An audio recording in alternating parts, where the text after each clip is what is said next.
story. We're live. We are live. Welcome to Literary Roadhouse. One short story once a week. I'm Maya. I'm Gerald. I'm Rami. And I'm Nace. But we need to do it again because this is Literary Road, like the Do intro. that? Yeah. Huh? I thought I did. Isn't that what I did? No, you said welcome. Oh, I said welcome. Yeah, it's fine. Wow. Yeah. No. I'll redo it. I'm having one of those weeks, dear. I'll tell you all about it later. You're going to meet Vanessa Garcia tomorrow, so I think you're having one of the best weeks. A bunch of bad shit had to happen in order to make the good thing happen. I know these things. I'm a Buddhist. Okay, here we go. Okay. And this is Literary Roadhouse. One short story once a week. Yeah. I'm Maya. You're Maya? No, Did you you have just to say say you're I'm Maya. You're first, woman. Because you go first. You didn't say I'm Maya. He's giving you your line. Maya. You guys didn't hear me? No. I said I'm Maya. Oh, it must have cut out. Must have cut out. We were all waiting. No, I missed it. Yeah. I'm like waiting for you guys. Okay, third time's a charm. Fuck, I'm about ready to say wait and do it again next week. Okay. Yeah. What the hell? Can I go now? Okay, I'm gonna go. Here we go. Third time's a charm. The live watchers are just totally dying right now, I'm sure. This is Literary Roadhouse. One short story once a week. I'm Gerald. I'm Rami. And I'm an ace. Did it cut out? What happened to Rami? I heard him. I heard him. Okay, so he's frozen just for No. me. No. Yeah, just for you. Yeah. So you guys can see him moving? Yeah. Yeah. Can you guys hear him? Yes, he's laughing now. Now I see a Remy. Oh god, this is going to be one of those episodes. I'm putting my bandwidth on very low. Yeah, let me change my bandwidth too. This is going to be a very long day, isn't it? I'm closing everything I absolutely don't need. Okay, go ahead. Yeah, exactly. That's the week I had. Yeah. So this week we are reading Ingénue by Deborah Wong. This story is about a young artistic couple. It appears perhaps he is an actor, and that perhaps is something I'm sure we're going to go into on this episode. And she is probably a writer. And they are having difficulties in their relationship. And as they go on through their day, or maybe as they're thinking about past days, or maybe thinking about future days, again, something we'll go into in this podcast, many things that are happening in their life seem to reflect this idea that they're going to be ending soon, and eventually they end. That is essentially the only way I can summarize the story. That's pretty good. I know last week in Slack, I saw something that made my heart go pitter-pat. I saw a story about we need Maya this week. Mm. Very happy. Yeah. And then I read the story and I was like, what the fuck is going on in the story? Good question. So I bring the question to you guys. First, what did you guys think? Just top level. Did you like it? Did you not like it? No, What do you got? I didn't like it. It sort of rambled. It sort of went nowhere. There was some lovely, well-crafted sentences, but then those sentences didn't seem to fit in with the sentences around them, and it just made no sense to me. Annie's. Yeah. So Make sure you pull that quote. I need that quote in my life. I know. For like a t-shirt. There were some lovely, Yeah. well-crafted sentences, but they didn't seem to go with any of the sentences surrounding them. yeah. I don't know. The first time I read it, I really didn't like it. Like I was mad. Then I read it again, and it was one of the most stark differences in not necessarily how much I liked it, but in my understanding of the story. The second time, it was like, oh, I could make some kind of narrative sense that I couldn't the first time, and it was such a stark difference. Then the third time, I couldn't finish it because I just didn't want to. So that kind of informs me going into this conversation. That's interesting because I had that reaction just from my first read that I didn't want to finish it. Remy. only took me one time for that one. So Remy, tell us how you really felt.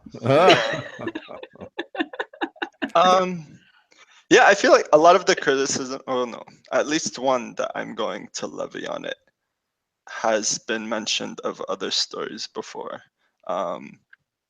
That I think, like I told you before we started, I don't feel that anything necessarily happened, but I am interested to hear Anais' thoughts about from her second read, where she says she kind of made sense of it. But generally, I think details weren't really woven together nicely for me to easily understand where these people are or what they're doing.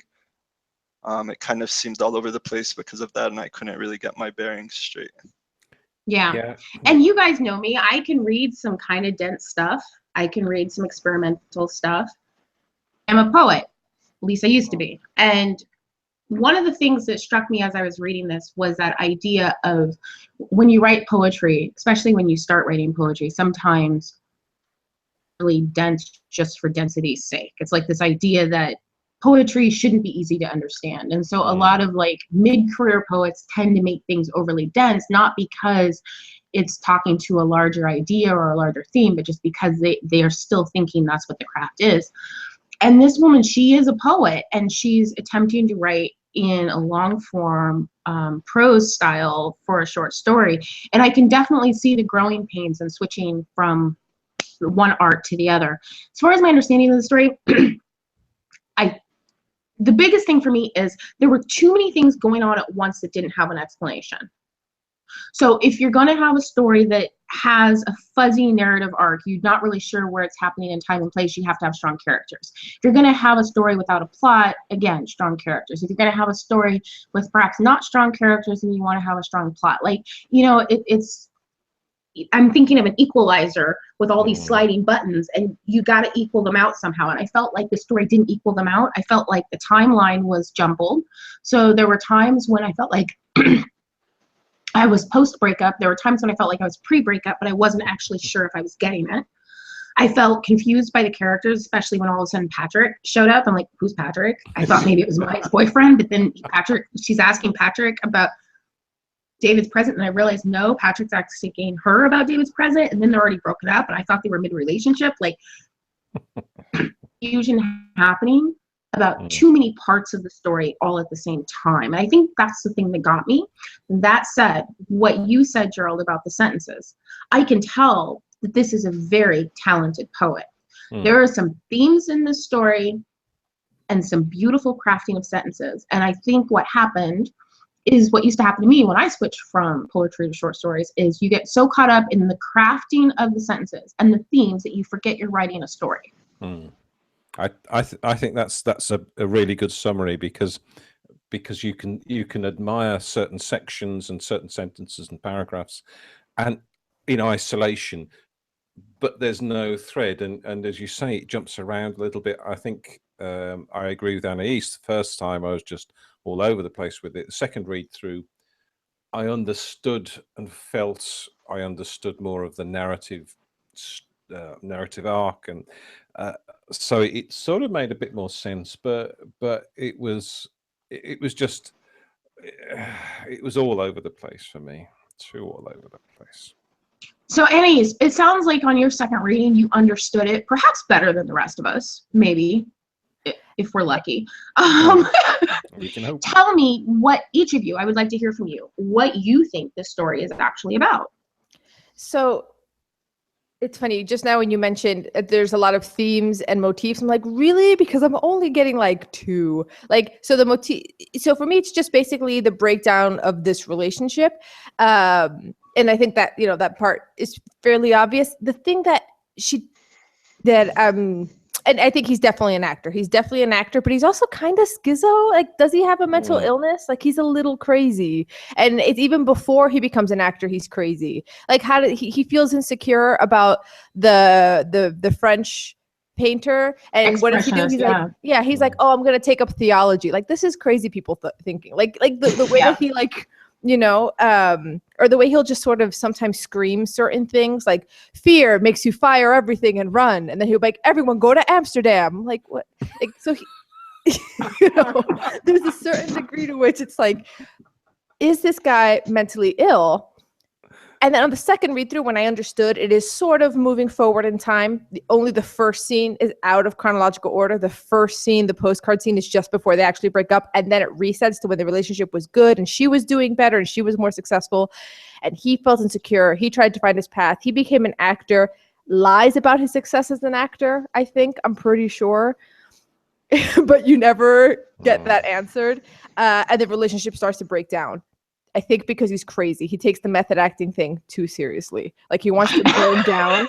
Yeah, he wants to burn down the archbishop's house. So he goes to a hardware store every day thinking like, is he going to buy the kerosene? Like this level of crazy, which I did not get at all in the first read through.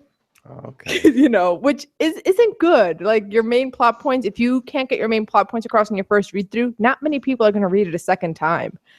Yeah, exactly. With poetry, people do. Right. And I think that's where the hiccup's coming, because this story demands a second or third read, but it's a short story and you don't want to do it. Yeah. Especially if the first time you were so let down. If the first time you just completely lost faith that there even is a story here, you're definitely not going to read it a second time. Like, why did I? Because I had to discuss it on the show.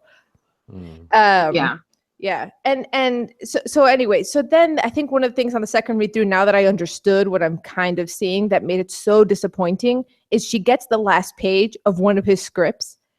And you never know what it fucking is. And you never know what it fucking is. Do you know how mad that made me? It made me so mad. Yeah. I know. Yeah. I was right there with you. I was like, what is this assignment? There's even a quotes behind the word assignment. Yeah. And yet we never know what the assignment is. Is it really an assignment? Is he having an affair with somebody on the crew? Like, and it's a love letter that's stuck in the script? Like, or maybe the assignment mimics their relationship and that last page is their breakup and she's realizing she's part of his method acting nonsense. And as a method actor, I'm sorry, paint mail at literaryroadhouse.com. I get it. But still, the dude is not okay. No. He didn't strike me as crazy, though. He struck me as very crazy. He struck me as a new artist that has preconceptions that artists should be crazy. And so they act crazy because they think that's what it is to be an artist. Like... We've all met these people when we were like 18, 19, 20 years old. Yeah. You know, the type that sit around smoking whatever, reading Allen Ginsberg, pretending like it's 1963. Yeah, he struck me as that type. Gerald snickering like he was that kid. No, not at all. I think I dated that kid a couple times. Yeah. But as far as themes, one theme that I thought was interesting, and one theme that I thought was something that was beautiful, because in particular this story is written by an Asian American. I think they're Asian American, but they might just be Chinese. I'm not sure, but I think she's Asian American, and it's for an Asian American magazine. There were small themes that are very culturally appropriate, and like this idea of the cracks. The cracks are in everything. There's cracks in the cake. There's cracks in the people. I think there might have even been cracks in dishes at one point. I can't remember. Yeah, in the postcards, cracks in the postcards. There were a lot of cracks. And in Japanese culture, the idea of you breaking something and then you fill it with gold to fix it rather than replacing it and it coming out more beautiful was something that, you know, came up for me as I was reading. I was like, oh, this is really interesting, and broken relationship, and you can't really replace what's been missing, but you move on and it makes you into a different person. I totally can get that theme in there. I thought that was beautiful. The idea of what it is to be an artist, like what it is to be an artist who's not really functional, and what it is to be an artist who, you know, you've got the boyfriend who wants to be an actor, who's taking things way off the deep end. You've got the expressionist painter who asks her what she does for a living because his father told him he can't be an artist full time. And then you have her who she's an artist, but she actually does make money off of her art. So really we have the trifecta of the three living through the world as an artist. And I thought that was really interesting theme. You know, and the idea of how art affects relationships. I remember when I was younger, I used to only date non-artists because I thought a relationship with another artist would drive everybody crazy. There is a theme of that in this. I've seen a lot of artist relationships. I've talked to other artists who are like, yeah, I need to date a lawyer. just to ground myself. And so I can see that theme in there as well. You know, two autistic people that are literally in this emotional psychic spiral with each other, making each other sicker and more unstable together, and how bad it has to get before they separate. I thought that was a really interesting thing. Good summary. Yeah, I mean, in terms of motifs, there was the crack one, and after that, I was like, spicy food. Yeah, maybe. Spicy food. Yeah, I just and you know, so you've said several times there was, you know, in Gerald as well, there's been some well-crafted sentences and that you really enjoyed the language. And I actually had the opposite. I thought that there were some weird word choices and there were so many verb tense agreement issues that I thought it had to be intentional. These are not typos. And then I was like, Yes. why? Yeah. You know, originally I thought that, and then I remembered I had an ex who was from Burma and grew up in Boston, and when he would get drunk, he would speak English with a Chinese grammar. Some of those agreements would happen, and so I think some of it might actually be cultural. But it wasn't just in the dialogue. I know. I don't think it was intentional. I think it might actually be part of the writer. Yeah, but this is in a online literary magazine. This I know, but it's a literary magazine specifically for Asian Americans. I think maybe they might overlook that. I mean, some of it seemed artistic choice because as a poet, you don't necessarily always use grammar the way it's supposed to. It's an extra. It's a feature. It's not a necessity. I think had it been in the New Yorker or something else, I don't think it would have gotten in the New Yorker. Yeah, but had it been, and then there would have been these errors in the construction of the thing. You'd say, yes, it's deliberate. It's meant to signify something, and it's meant to pass. To me, it was accidental. It didn't seem deliberate. I think so. Yeah. I think her writing, I mean, as beautiful as her sentence level craft is, I think as a whole, the story was messy enough that I just assumed it was accidental. You're right. If it was in New Yorker, I would probably give it a pass. I would probably sit there and be like, poetic license, she's a poet, she's making these choices on purpose. But some of her metaphors were interesting. I thought, in particular, his body soaked like raining chicken with clothes on. Nope. And some didn't make sense. That's one of the ones that beautiful. My comment. It's not beautiful, but have you ever been with like a pasty dude and you're just like, wow, they do kind of look like chicken. Like, you know, that's No, I can't say that I have. Annie, you feel me, right? No, I don't. That is one of the ones that I highlighted, and I just like it exists exasperation. Like, why? It's so visceral. I really liked it because it was just kind of gross and visceral. No. That was the thing. Weird word choices. Like near the beginning, he kissed me inexorably. That is the least sexy word you could have picked. Yeah. Okay, be nice. We don't want hate mail. I know. It's just. Okay, here's a sentence I loved. David and I often had verbal intercourse to spit at one another. Like, that is a beautiful description of the verbal chaos that happens towards the end of a relationship that I appreciated.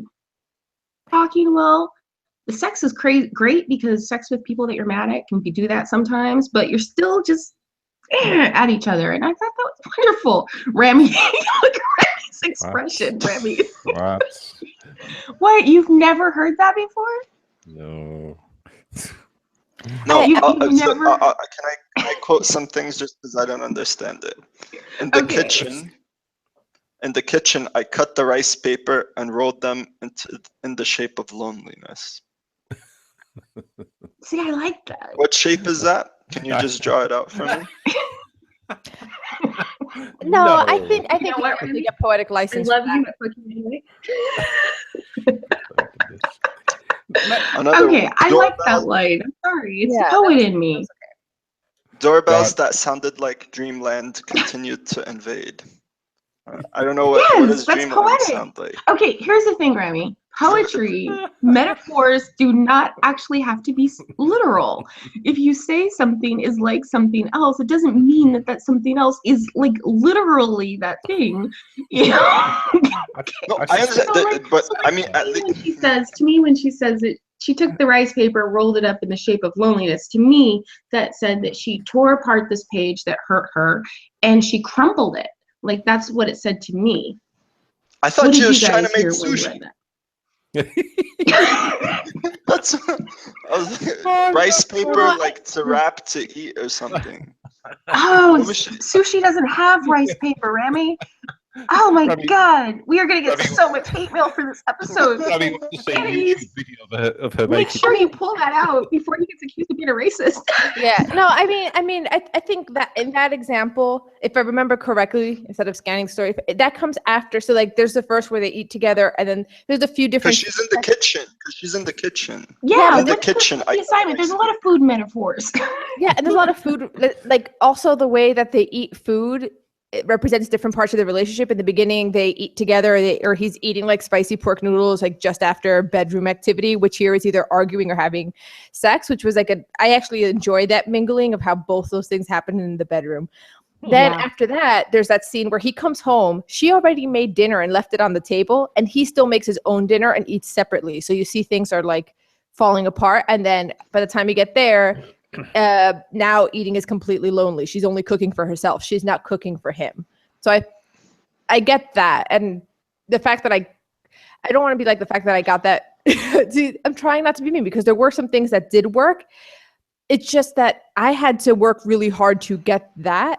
And I'm okay with doing some work, but like if you have to work that hard to get it, if it's like that sort of dense, like how are you going to get an audience? How do you hook people? Even outside that, because I don't necessarily think all literary writing needs to have a big audience, but when I read something that's so dense, I start wondering if I'm stupid. That is a problem. Like, I should read something and know, if I'm reading something that's super dense, I should have a feeling that this is super dense, but it's well crafted. I know there's something here that I'm not getting. You've heard me say that about other super dense stories. This story made me feel like this is super dense, that it's dense because I'm not getting it, or if it's dense because of craft. Yeah, I think, and that's the problem. Yeah, I wonder if you see, if something is really dense, but you've been working at it and you understand bits of it, then maybe you think, if I work a little bit harder, maybe this particular dense bit I'll be able to understand. But I think there comes a point, there comes a threshold where you think, actually, no. Which is exactly I can't think of a short story example right now because my head is on this book, but at the risk of, twisting a little bit. Vanessa Garcia's book is like that. It's really dense, but it's totally accessible. It's totally accessible, but as you get deeper in it, you find more stuff. It's not dense in the, you have no idea what you're reading. It's dense in the, wow, this is really good. Dig deeper, you'll find even more. Oh, wow, there's more there. Dig even deeper, you'll find even more. Oh, wow, there's more there. That kind of dense is really accessible because you can read it on multiple levels.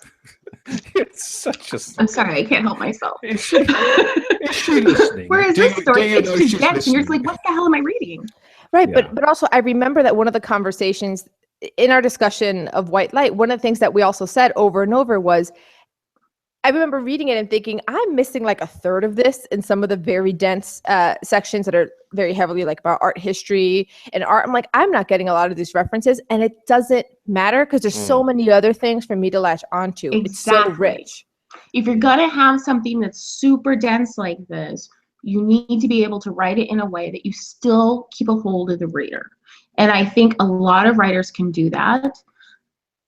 This particular story does not do that for me. And I'm sure that there is a lot of themes and things in the story that I'm not catching just because, some of them seem very cultural based. Some of the things I'm like, is this a theme? Is this something that's going on? I can tell something's going on here, but I can't quite put my finger on it. But there are some amazing passages and sentences. I like the idea of it. I like the idea of this story.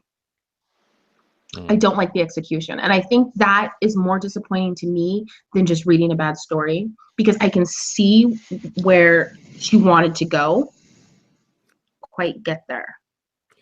I'm wondering if for Rami, if it would help if we looked at this like it was a piece of modern impressionist art. Yeah, that actually is a good comment, Gerald. Yeah. So, thank you. It's only taken 2 years.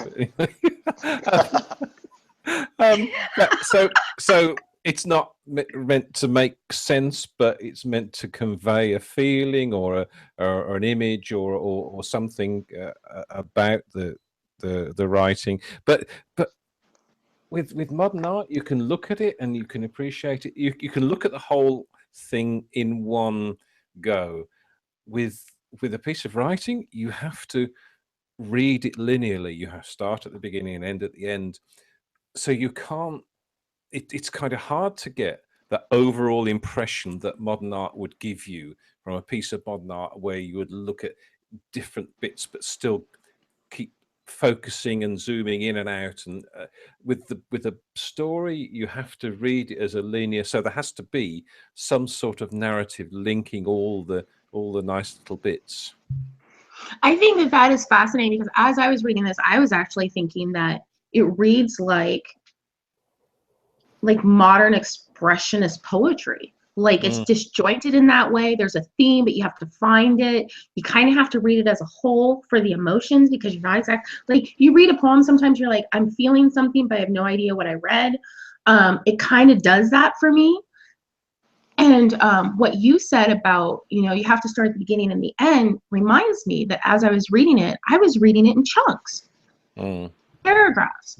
So as I read it, as a whole, it was just a jumble, but there were certain paragraphs where I was like, wow, that really gave me emotion. Wow, that really gave me a visual, and I think in that way, this story works better as a piece of poetry. And if it had been longer and she would have said, you know what, it's just going to be a piece of poetry, I think I might actually have enjoyed it. I think I probably would like her poetry, because she is a poet. And I can see where she was trying to get with the short story enough that I'm like, her poetry is probably pretty good. And so, Rami, keep your rolling eyes to yourself. That was unintentional. Sure. And so, yeah, I think you have a really, really good point. This cannot be read as a traditional short story by any stretch of the imagination. You read it as a traditional short story, you're going to be confused. It's going to hit you flat. You're going to be frustrated. But read it more like a piece of expressionist, modern, experimental art with words, you might get somewhere. Right. So even if we were to take that perspective and we overlooked all of these metaphors and symbolism that doesn't make sense to me, it still doesn't overcome the issues of all of these different pieces of information coming out of left field and not really syncing and fitting in together. So it's like, oh, now he's trying to be a priest. He's in New York. Now he's in Malaysia. It's like, what's happening right now? I think that's a good point. Yeah. It is. Yeah. Though my comment to that whole, like, oh, things are coming out of left field, I think a lot of it too is because one thing that the author is trying to do is, so she's in first person in the narrator's point of view, and she's doing that thing where, like, no one explains to themselves their own life, so she doesn't explain to the reader this person's life. So Auntie Mei Ling is just dropped in there with no explanation, because this nobody sits there going, Auntie Mei Ling, who really never recovered after her father died in front of her at the age of 18, like we're used to in a lot of other prose and a lot of other stories. But no one who's meeting up with Auntie Mei Ling for like drinks at like this kiosk is going to actually think like, oh, Auntie Mei Ling, who never recovered from whatever. So I think that's also part of it, is we've come to expect that anytime you see a new character, there's going to be one or two sentences that like frame that person for you. And she doesn't do that at all. That's why Patrick comes in and you're like, who the hell is Patrick? But the narrator isn't sitting there being like, Patrick, my neighbor, who blah, blah, blah, blah, blah, right?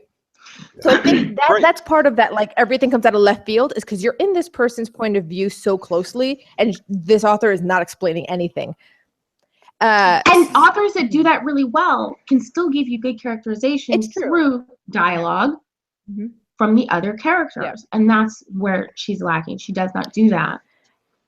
Though I will say, as I was reading it, like, it was weird because there was some times where like I'd read a certain sentence. There was one sentence that I just kept staring at over and over. And it was shortly after the raiding chicken with clothes on line, which no, but so they're having this like shower argument. And then she has a line that's afraid to show him my tears. His vendetta pupils were crossing the rabbit and tortoise race ahead of me. I read that line 1,000 times because was that a trying too hard sentence? It's almost like I see what she's going for. I see what she's going for. She's saying, you know, there is this like power struggle. She's saying she's afraid to show her vulnerability because she can already tell from the way that he's looking at her that he is going to come at her if she shows any vulnerability. He is ready to bite. But this sentence, you have to work really, really hard to get there. It doesn't like wash over you where you're like, oh, that metaphor was perfect for what you're trying to get across. But at the same time, it's like, I appreciate the risk she's taking here. Like she's trying to do too many things. Yeah. She's trying to do the illusion of the rabbit and tortoise race. And it doesn't quite make sense with this scene because this is coming out of nowhere. And yet it's like, it's almost, I think what you were saying earlier about how you can see the idea she's going for, but she doesn't quite get there. Like this sentence captures that for me, where it's like, I really get what you're trying to get across. And if you would have succeeded in it, it would have been brilliant, but it doesn't quite get there. Yeah, like and I think you just encapsulated my entire problem with the story. Yeah, is that trying to do too much and not being able to execute any of them really, really just nail it home because you've got too many feet and too many baskets. There's some beautiful lines, like when she's talking, I think with Maya, and Maya says about men, they'll treat you differently once they've eaten you up. I thought that was a beautiful, visceral line, that use of the word eating, especially given all the other food metaphors throughout the story and the way it was linked that way. She does a really good job with this, with symbolism and linking symbolism to deeper themes. Like that is her strong point. I think that's probably why she's such a good poet. But as far as short story execution, there's just short stories are not poems. And it also, you know, it's like I can almost appreciate the risk she's taking. Not many people are going to take these risks, and then to be like, yep, I'm going to publish it with all these risks and see what happens takes, you know, guts, like, because a lot of it is experimental and, you know, and still a bit crude, and she might have published it that way intentionally. Like she, you know, like how there's like some Black Box was a little like that, but it was successful. Like I think when we were talking about the story Black Box, a lot of us talked about, you know, the risks that that story had some serious risks, and she nailed them. Yeah. And if you're going to take those risks and publish, you need to nail them. Taking those risks and having them fail is part of the process of becoming a short story writer. Yeah, or maybe not. So but you don't publish for failure. Yeah, sort of though, because see, I listened to this really good podcast episode of Revisionist History recently, which was talking about how there's two kind of types of artists. There's the flash in the pan type, the like Picasso types, where they just like, and then they know exactly what they're going to do and they just like polish that. And then there's the people who, the more like the Bob Dylans and the Leonard Cohens, who like meditate on something for a long time. And they took the song Hallelujah, and how Leonard Cohen, like, his first few performances of that song was wildly different, lyrics different, and it was atrocious. And he would just take that risk and perform it anyway, see what the reaction was, and then keep tweaking it. And it took him decades to perfect it. And it's a little bit like, I wonder if she's that kind of artist, the one who like, I think maybe she is. Yeah, like isn't afraid to be like, you know what, this isn't ready, but let me just test the waters and see what it is. I mean, we're just speculating. We know nothing about this woman, but this almost feels like that, she can keep working on this, but she isn't afraid to be like, I'm just going to see what the reaction is on this and then keep revisiting it later. The people who like agonize over like one piece forever. Like maybe that's what this is. You know, I think you might have hit something really important, because I think most poets are like that. Yeah, I mean, there's the expression that you never finish writing a poem, you just abandon it. You literally are tweaking that sucker for 40, 50, 60 years until you're just done with it. And there are many examples of poems that have been published multiple times, and each time it's published, it's slightly different and slightly better. And I can see that level of sentence level craft in here. Like when I was thinking of the rating, I wanted to give it 1 rating, but I can't because I can see the level of sentence level craft, and that's something I really admire and appreciate in an author. And when I see that, I think you're right. I think maybe this story just isn't done. Yeah. Like that sentence I read with the vendetta pupils. I want her to get that sentence. I see what she's going for, and when it's perfect, it'll be a good sentence. Yeah. Yeah. Like, there was another phrase I loved was when she's asked what was the best present you ever received from David, and she says it came in the form of a phrase, what's that? It's over, baby. Yeah, we are over, baby. Like, that was nailed. Yeah. That was nailed. It was so perfect. And it just hit me. It was like a spear right in the chest. It's like, oh, I totally get that. I totally get that. When the relationship is so bad that breaking it off is like a present, I get it. Yeah. I don't know how to rate this though. It's gonna be difficult, and honestly, I am curious about the rest of her work as far as her poetry. I know she mostly writes poetry. I'm curious to see how her poetry is, because I can see sentence level craft in her that is interesting, and I also am really stoked I found this magazine. I mean, if they're publishing some experimental stuff, and I like that. I like, getting away from the typical, if you're a minority writer, you have to write about certain things and they have to be written a certain way, and finding something place where they're not afraid to take risks and be experimental like that, I really appreciate. So are you guys ready to rate this puppy, or do you have anything else you want to say about it? I want to quickly go back to what we were saying about the freedom with grammar to take poetic license, to break the rules, just real quick, because I have like a long note that I wrote the first time that I saw it, which was like, that there's so many grammatical errors that they're either intentional or were just missed somehow. I think they're probably intentional. And then I start wondering, is it because of the rhythm? Because if so, I don't hear how it's necessarily better. Or is it because she's trying to break a certain stuffy rule? For example, the first time it's at 7, I made breakfast and reminiscing of our first hello at the Catholic Youth Convention. And maybe she's trying to break that stuffy rule where that verb tense needs to necessarily agree, because she's like, in the moment she was making breakfast, she was reminiscing in that moment. And instead of just doing breakfast, reminiscing like anyone else would do, she wanted to put the and she's like, that's just the way I want to do it. And she breaks that rule. And there's a part of me that's like, but I'm unconvinced by it in the way that she's doing it here, because I felt like it kept tripping up like a native reader's scan of each sentence. And how much do you guys care about that? That when you're reading something and someone does something like that, it trips you up. Like you don't need, because sometimes when people break, For me, because I do read poetry, when I see experimental or just weird punctuation or stuff, I start reading it aloud. And when I read this piece aloud, it had a definite rhythm.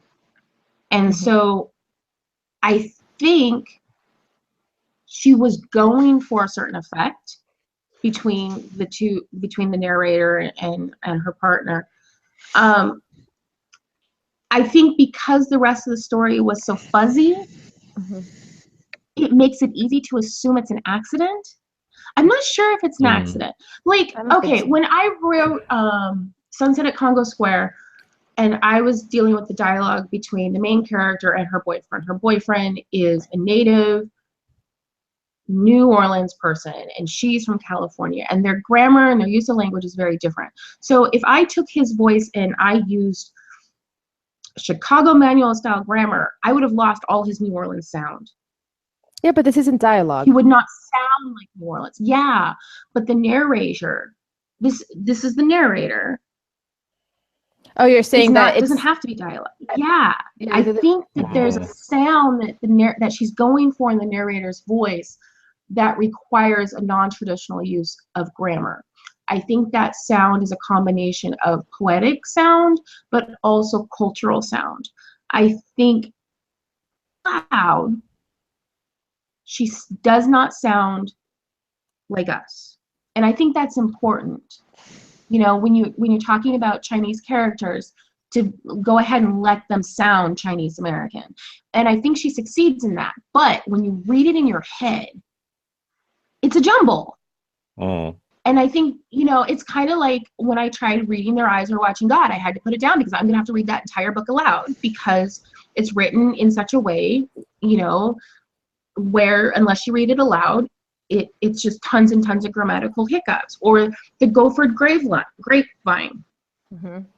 Of a story that with a strong use of cultural dialect that made it difficult to read in your head. I think because the cultural dialect is so subtle, because they all speak perfectly decent English, it's easy to not recognize it as cultural dialect.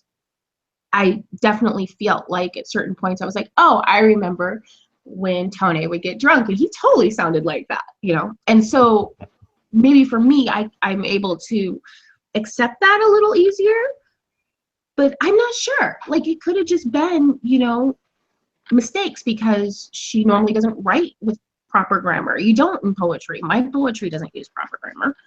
And so it could have just been that's how it came out of her. I don't know. Yeah, but I guess my question is, because I feel like when we've read other short stories where they'll break proper grammar for a certain effect, it's like broken in a way where as the native English speaker, you understand why they're breaking it and what that effect is. But I am kind of convinced by your argument that maybe even though it's not dialogue, because it's coming from the narrator, it's supposed to sound, even in her thoughts and in her impressions, the way the narrator would sound if she was speaking. So that's definitely something that I could buy into. And it's almost like I'd love to then hear this read aloud by like a Chinese American native Chinese speaker. Like that'd be. Yeah, I don't know. It really could go either way because it is so subtle. It could very well be an error. Yeah. I don't think it was for me. I intentional. don't care. I mean, the ones you picked out might be a little more ambiguous, but I noticed other ones like 4 days before the retreat ends, he showed up at the door. Did to match it, or Yeah. I mean, that is proper, but at the same time, how long did it? When you're talking about colloquialisms and regionalisms, those are real things. Like dragged and drug. Like, how many years did it take me to stop writing drug? Because dragged always sounded like a typo. Because where I'm from, in California Bay Area, nobody says dragged. I've never heard that word out loud. And when I read it, it looks like a typo, but that's actually the proper way to write it. Mm-hmm. Yeah, this had quitted. I was like, oh, okay. Yeah. Mm-hmm. which is another regionalism. I've heard people say quitted. Yeah. And so I do think that some of the grammar issues are regionalisms. I think because there are so many issues with the story, though, it makes it hard to recognize those as part of the craft and not to wonder if it's an error. Yeah, this goes back to the polishing thing. We've also read other authors who break proper grammar and it doesn't trip you up as much, and it's intentional and you know what they're doing. So this has that same idea of like, if that's what she's going for, there must be a way to make it clear. You know what I'm saying? Clearly intentional.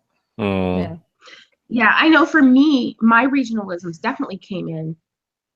It was a problem with a lot of my writing. And when I was talking with Jason Whitehead, who edited some of my short stories, he was always bringing them to my attention. He's like, you're from Northern California. It's okay if you want the story to sound like a Northern California story. And my thing is, I still want you to highlight them for me, because if I'm going to be speaking of regionalisms, I want to know that that's what I'm doing when I'm doing it, so that it's not just sneaking up randomly because I'm not noticing. I want it to be for a very specific effect.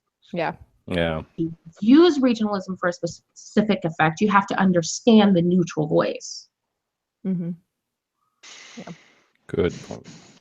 Well, all right. That's all I got. Wow, this got deep. I was wondering if we were going to be able to talk about the story at all, considering how fuzzy it was. Just summarizing it was difficult. And I think this was a really interesting conversation. Yeah. Very good. So who wants to rate first?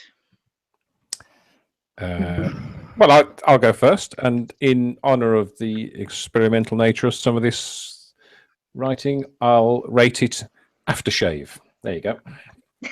You're reading it after shave? What you mean? You don't understand my rating?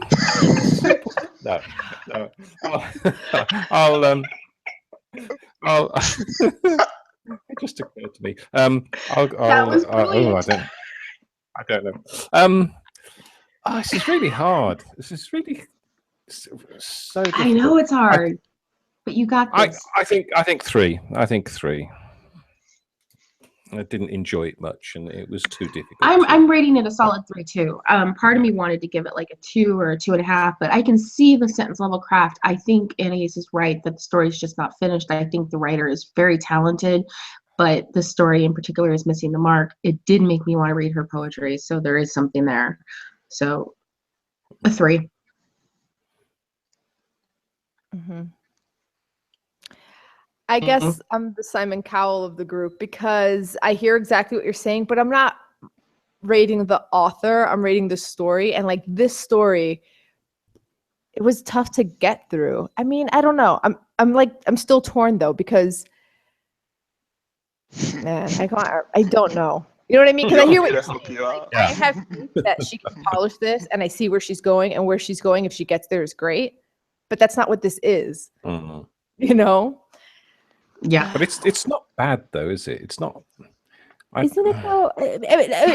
Not to be mean. Hold on, but hear what I'm saying.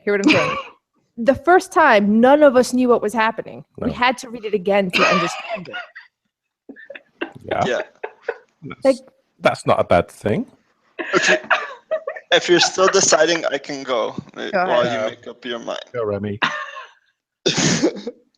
Okay, I think my favorite part of this story is the title, Ingénue, because it taught me a new word. It means the part of an artless, innocent, unworldly girl or young woman, especially as represented on the stage. Mm. Besides that, I didn't find anything redeeming about it, so I'm going to give it a 0.5. Make it clear that I'm not giving it this rating out of spite. I'm doing it so listeners don't waste their time. Wait, what did you give it? I didn't hear 0.5. A 0.5. Wow. I'm not going that low. A little disclaimer at the Yeah, end. that's why I said don't feel like you're the Simon Cowell, because yeah, I guess you're the Simon Cowell. That was cold-hearted, Remy. I love it. Yeah. You know what? Okay, none of us got it our first read through, but it's short enough that you can read it a second time, and there is an audience for experimental, very poetic, kind of avant-garde stuff. Mm-hmm. So I'm gonna say 2. Yeah. Okay. Now, because the story was such a pain in the butt, and because finding games is just a pain in the butt too, and I want to limit how much of a pain this week is going to be, we have a very simple game. We're going to pick numbers. So what are you guys submitting? Please don't submit anything that I normally would submit. Because my last 2 stories. No. I'm keeping track. It's okay. Sure. I'm submitting Alice Munro and Gravel from New York. Oh, thank God. Okay. Safe. Next. Safe.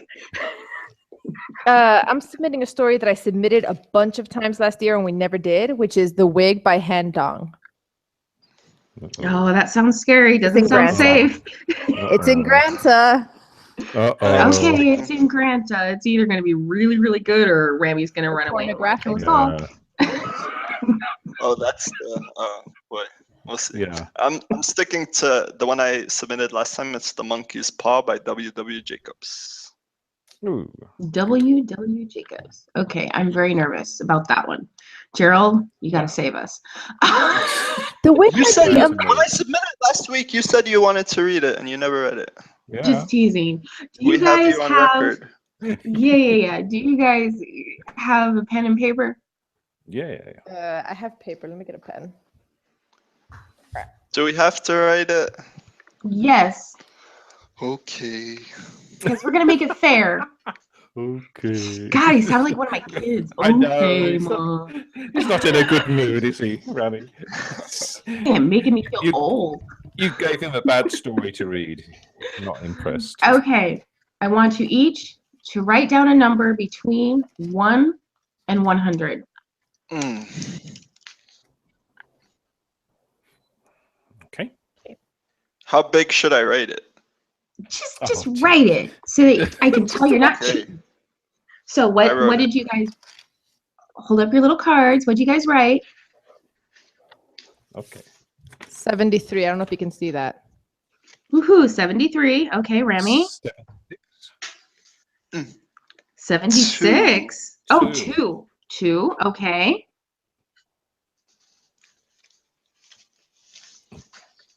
What did you write? Me? No, Gerald. I haven't heard Gerald. Oh, he said Oh. 76. 76. Oh, Gerald was 76. Okay, so Rami gets the very first round. We're going 2 out of 3. Really? The first number was 15. Oh, Okay. boy. Okay. Okay, everybody write down another number. It's a good game. I like Between this 1 game. and 100 still? Yep, 1 and 100. We're going 2 out of 3. Okay. Tell us, Okay. if Rami hadn't run the first one, would it be 73 not again. 2 out of 3? Just asking. I actually don't want to win.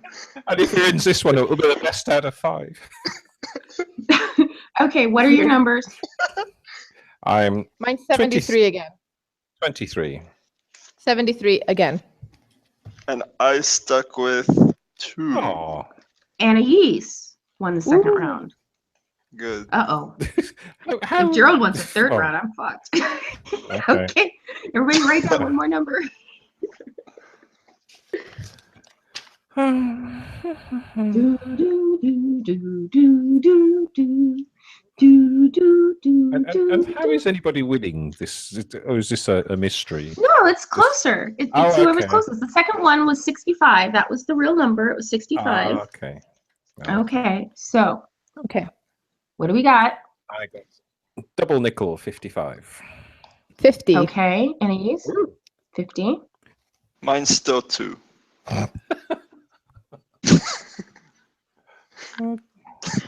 You just screwed me, Rami. Because Hey! Gerald just won.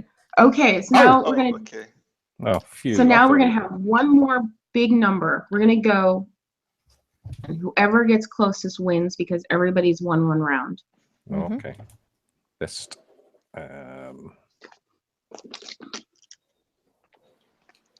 1 to what? We're got still 100. 1,000. I went to 1,000. Okay. Oh, crap.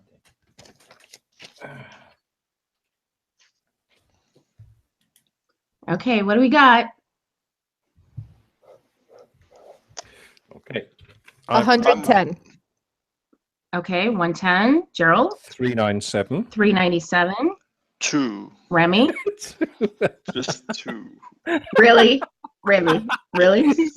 Imagine it. Go high. Please make it a high number. I don't want to win, I told you. You don't want to win. Okay, it's No. Gerald. The number was 605. Woohoo! Woohoo! So Gerald, what are we reading? You wrote the number down after you'd seen the other numbers. No, didn't no, you? no. I had it down. I did it specifically this way because I know that I'm biased and I wanted to be fair. We are reading for next week or next time, whenever it is. We're reading Gravel by Alice Munro. Woo!